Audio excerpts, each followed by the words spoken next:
স্ত্রী মিলনের কারণে আপনার ফরজ গোসল আছে, আজান হয়ে গেছে, কোনো সমস্যা নেই, খেয়ে নেন, পরে গোসল করিয়েন।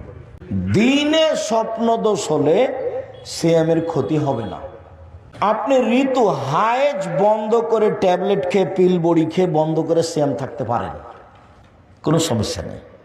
যে মহিলা বাচ্চাকে দুধ খাওয়ায় সে পরে করবে, অন্যথায় এখনই 1.25 কেজি করে চাউল দিবে, শেষ, বাস শেষ।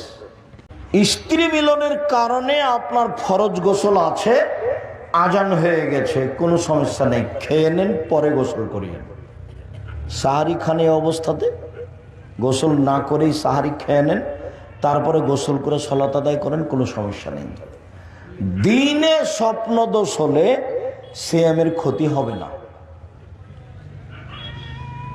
রক্ত দিলে সিয়ামের ক্ষতি হবে না, রক্ত নিলে সিয়াম বাদ পড়ে যাবে।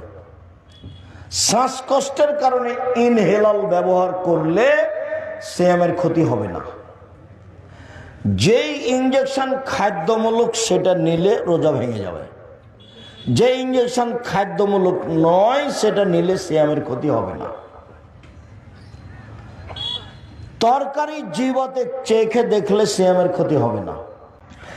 আপনি ঋতু হায়েজ বন্ধ করে ট্যাবলেট খেয়ে পিল বড়ি খেয়ে বন্ধ করে সিয়াম থাকতে পারেন, কোনো সমস্যা নেই।